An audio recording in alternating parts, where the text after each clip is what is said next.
welcome back to my channel. You're watching Easy Makeup Artist. I'm Ella Sarzuela, and today I'm going to show you how to create your DIY special effects using Putty. Putty is a combination of flour and petroleum jelly na siya ang mag-create ng fake skin where we could apply scars or mga deep holes na makikita niyo mamaya sa aking video. This kind of method, it's only good for parties or for photo shoots na simple lang. But of course, for TV and movies, mas higher grade pa or mas higher special effects pa ang gagamitin. So for this video, I'm going to share with you simple tips and tricks how to apply this one. Marami ng Halloween parties ang naglalabas ngayon, so you're thinking of how to create special effects. So I hope my video could help you. So if you want to see the process and what will be the final look, then keep on watching. Don't forget to subscribe this video, guys. Okay guys, bago ko ito naglagay ako ng Elmer's glue sa kanyang skin. Please make sure na kung gagamit kayo ng Elmer's glue, non-toxic, yung madali siyang matanggal, okay? So once na nilagay ko na siya, medyo nagtaki na yung glue. Next is, I'm going to use a putty. Yung putty na sabi ko made of flour and petroleum jelly. Pag gagawa kayo nito, estimate natin mga 2 tablespoons of petroleum jelly, tapos mga around 5 tablespoons ng flour. Basta see to it na kapag ginawa nyo na siya, hindi siya dumidikit, hindi siya masyadong dry. Pag na-kuha mo na consistency, magiging ganito na yung result niya. Okay? And then, after nyan, since nagtake na yung glue, ilalagay na natin siya dito. Gumamit tayo ng petroleum jelly, pag-i-spread natin yung putty para hindi magdidikit sa ating kamay. So, you can use also spatula na kung saan mas-spread natin ng manipes yung putty para get yung effect niya. Okay? So, after this one, gagawa na tayo ng hole. So, again,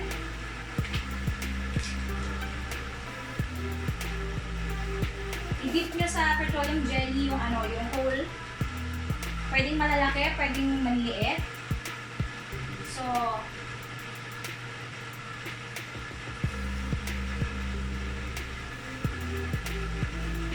make sure na pag maglalagay tayo ng putty, naka-well spread siya para hindi halatang pinatong yung putty. Kailangan spread mo hanggang yung corner niya maging manipes, yung para magmumukha siyang kabalat na ng skin. So, pili tayo ng hole. Kailangan talaga may Vaseline para yun yung magiging weight para dumulas. Pwede rin kayo mag-alternate ng shape ng size ng hole. Pwedeng mas maliit, merong mas malaki. So, laging lagyan ng petroleum jelly.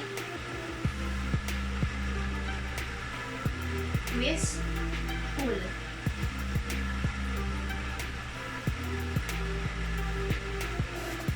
Twist and pull.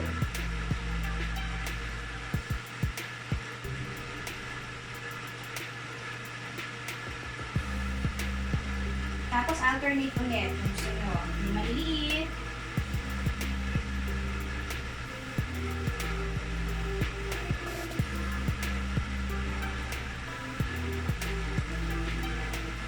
Merong medyo malaki.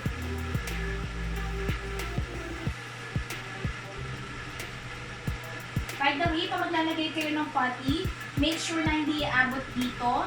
Basta yung area na kung saan walang gaano or less yung movement para hindi agad natatanggal. And pwede rin dito sa forehead. Anything na flat area sa face natin, okay tayo maglagay dyan.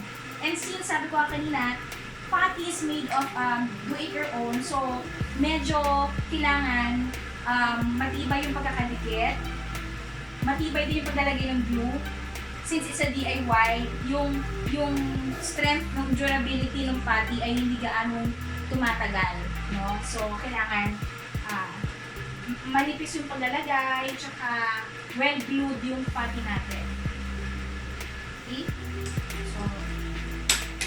do this hanggang saan yung design na gusto nyo, gano'ng karaming butas ang gagawin natin.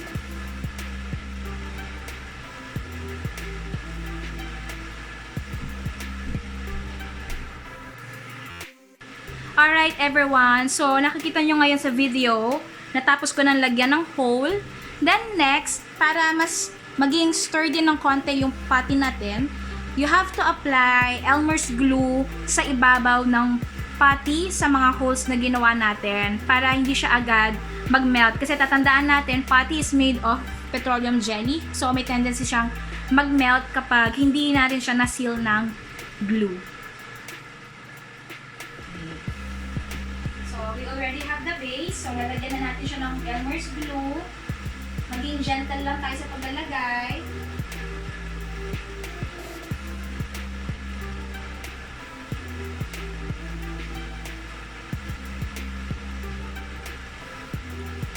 Mas maganda kung may blower kayo kasi mas mapapabilis yung pagdadry nito.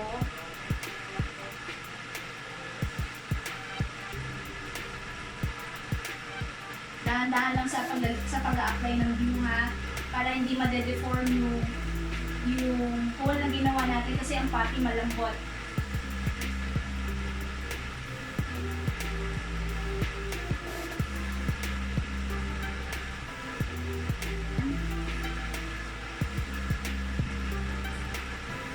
Kaya nga medyo matrabaho ang special effects eh. Always cover the sides also ng putty.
So guys, this is the final look.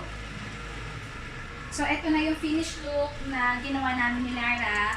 This look for party events na gagawin ninyo sa mga chikiting ninyo or kayo mismo. So I hope this video would give you a learning or tips kung paano nyo gawin yung sarili ninyong DIY special effects. So as you can see, any food color, pwedeng red lang or dark brown ang gamitin nyo sa food color. So guys, thank you so much for watching. I hope you learned something from this video.